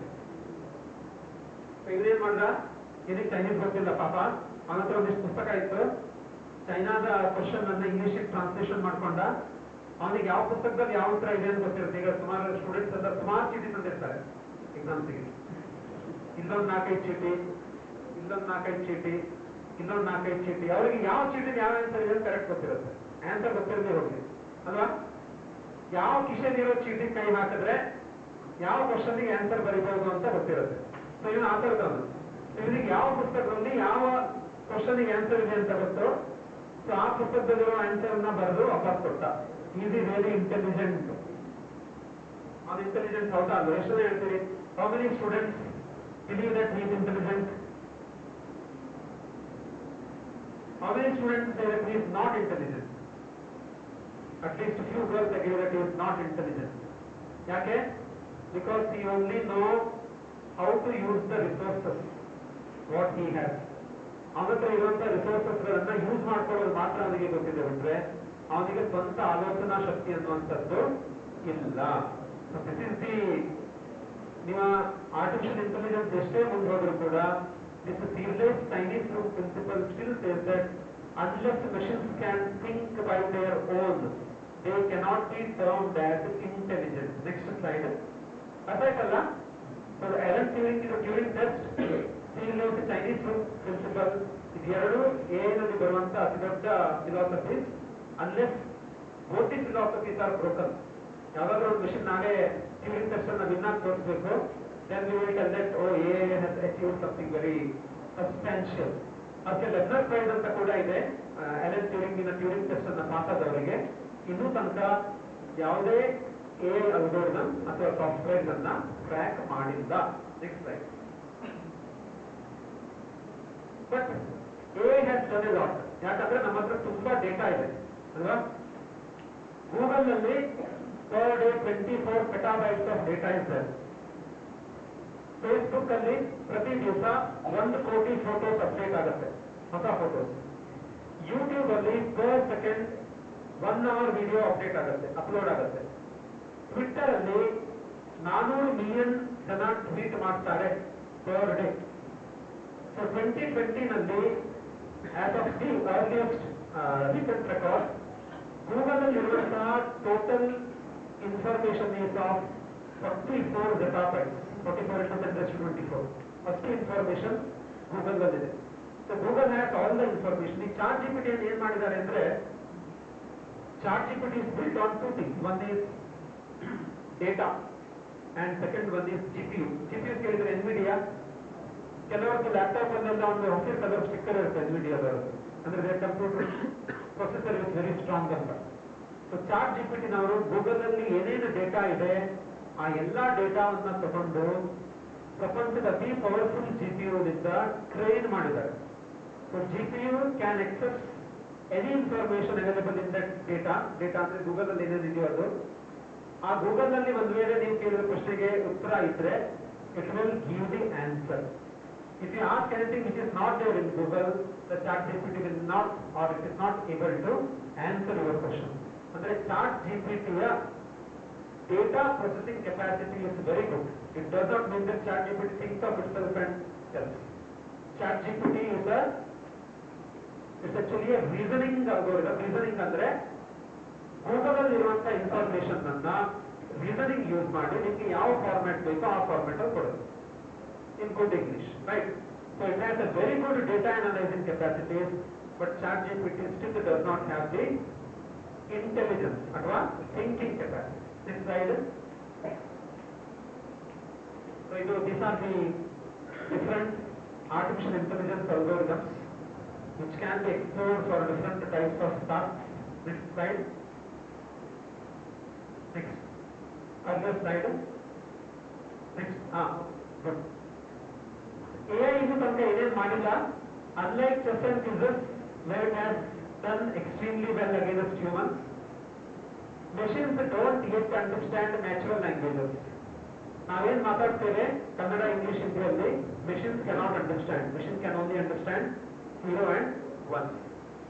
Can't yet replace a household maid or a medical nurse. ಇನ್ನು 50 ವರ್ಷ ಆದ್ರೂ ಮಿಷಿನ್ ಅನ್ನುವಂಥದ್ದು ನಮ್ಮ ಮನೆಯ ಕೆಲಸದವರನ್ನ ಅಥವಾ ಹಾಸ್ಪಿಟಲ್ ನರ್ಸ್ ಅನ್ನ ಅಥವಾ ಟೀಚರ್ಸ್ ಅನ್ನ ಅಥವಾ ನಮ್ಮ ಅಕ್ಕ ತಂಗಿ, ಅಣ್ಣ ತಮ್ಮ, ತಂದೆ ತಾಯಿ ಮಕ್ಕಳನ್ನ ರಿಪ್ಲೇಸ್ ಮಾಡೋದಕ್ಕೆ ಸಾಧ್ಯ ಇಲ್ಲ. Artificial intelligence cannot grow food for us like farmers. ಅದು ಗದ್ದೆ ಹೋಗಿ ಬೆಳೆ ಬೆಳೆಯೋದಕ್ಕೆ, ಆಹಾರ ಬೆಳೆಯೋದಕ್ಕೆ ಸಾಧ್ಯ ಇಲ್ಲ. They are assisting human experts in many significant ways and are beginning to operate other machines. ಅದು ಡ್ರೈವರ್ಲೆಸ್ ಕಾರನ್ನ ಡ್ರೈವ್ ಮಾಡ್ತಾ ಇದೆ, ಮನುಷ್ಯನ ಬೇರೆ ಬೇರೆ ಟಾಸ್ಕ್ಗಳಿಗೆ ಹೆಲ್ಪ್ ಮಾಡ್ತಾ ಇದೆ, and it is easing the human life. ನಮ್ಮ ಡೇ ಟು ಡೇ ಆಕ್ಟಿವಿಟೀಸ್ ಅನ್ನ ತುಂಬಾ ಈಸಿಯರ್ ಮಾಡ್ತಾ ಇದೆ ಅಲ್ವಾ.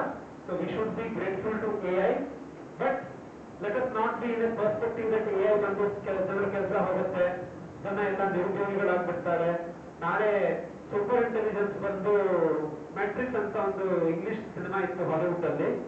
ಈ ಮೆಷಿನ್ಗಳು ತುಂಬಾ ಬುದ್ಧಿವಂತರಾಗಿ ಹ್ಯೂಮನ್ ರೇಸ್ ಅನ್ನ ಕೊನೆಗಾಣಿಸೋದು. ಅಂದ್ರೆ ಮನುಷ್ಯನೆಲ್ಲ ಥ್ಯಾನೋಸ್ ಬಂದು ಹೀಗೆ ಮಾಡಿ ಮನುಷ್ಯನೆಲ್ಲ ಸಾಯಿಸ್ಬಿಡ್ತಾನಲ್ಲ ನಿಮ್ಮ ಅವೆಂಜರ್ಸ್ ಅಲ್ಲಿ, ಹಾಗೆ ಆಗಿ ನಾಳೆ ಆರ್ಟಿಫಿಷಿಯಲ್ ಇಂಟೆಲಿಜೆನ್ಸ್ ಇಂದ ಜನ ಎಲ್ಲ ಏನೋ ಆಗ್ಬಿಡ್ತಾರೆ ಅನ್ನೋಂಥದ್ದೆಲ್ಲ ಬರೀ ಸುಳ್ಳು ಕಲ್ಪನೆಗಳು. Next. Thank you. Any questions? Like at least 10% boys at least understood what AI is or what AI can do. Girls